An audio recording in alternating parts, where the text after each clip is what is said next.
Korporasi Petani dan Nelayan berdasarkan Peraturan Presiden Nomor 18 Tahun 2020. Konsep Korporasi Petani dan Nelayan merupakan disruptive innovation, perubahan mindset terutama petani dan nelayan dari subsisten menjadi berorientasi bisnis.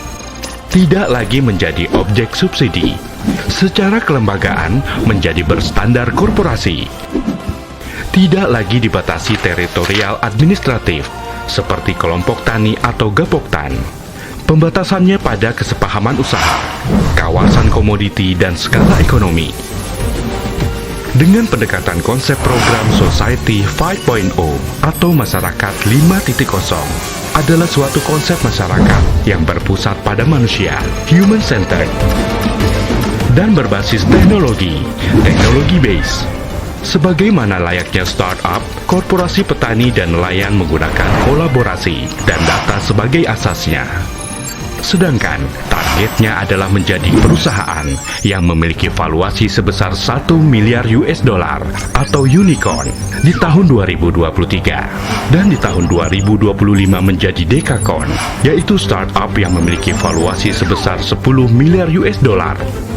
Prasyarat yang diperlukan untuk membangun korporasi petani dan nelayan. Yang pertama, Great Design Bisnis dan Spasial. Desain bisnis dan spasial dalam pembangunan korporasi petani dan nelayan sebagai prasyarat good governance adalah suatu penyelenggaraan manajemen pembangunan yang solid dan bertanggung jawab yang sejalan dengan prinsip demokrasi dan pasar yang efisien. Penghindaran salah alokasi dana investasi dan pencegahan korupsi, baik secara politik maupun secara administratif. Mampu menjalankan disiplin anggaran, serta penciptaan legal dan political framework bagi tumbuhnya aktivitas usaha.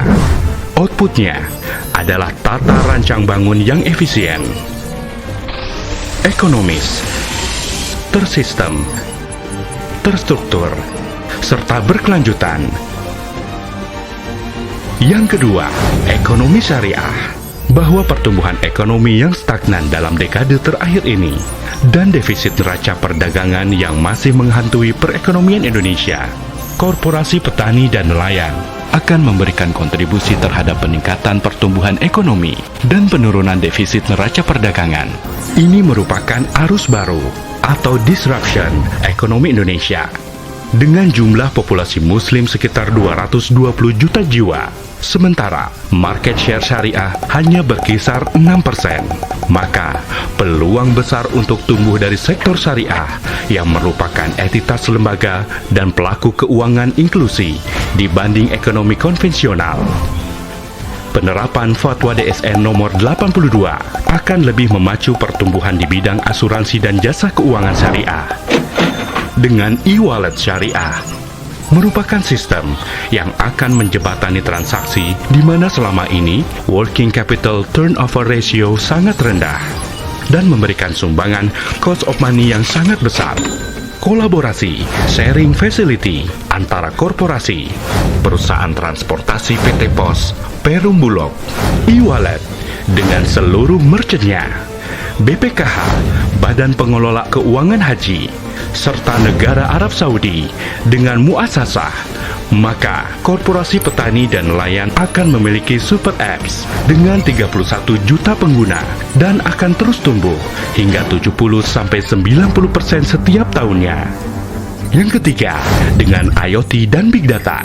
Fasilitas ini digunakan untuk menentukan akurasi sumber data dari bias human error dan update secara real time, by name, by address.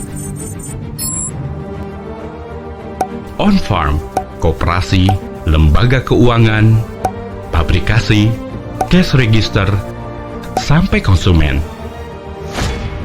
Big Data akan terdownload secara otomatis dari Geospasial, Lembaga Litbang Research, Kementerian Lembaga Pemerintah, Smart City, bahkan sosial media.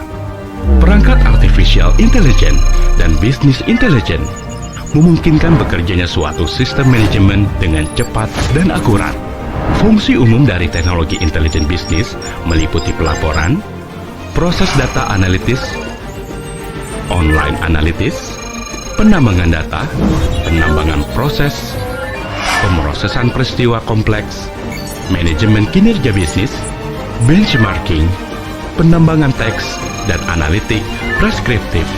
Dengan demikian, sistem ini mampu memberikan jaminan seperti mitigasi gagal panen, produksi, efisiensi, dan ketepatan penggunaan input, sumber pembiayaan dan investasi, termasuk menjaga keberlanjutan sebuah tatanan pengelolaan pertanian dan perikanan.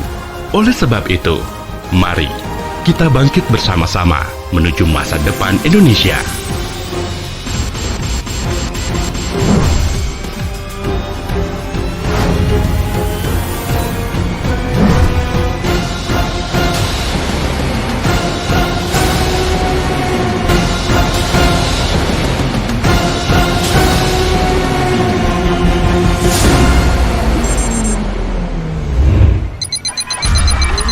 Korporasi Petani dan Nelayan Indonesia Masa Kini.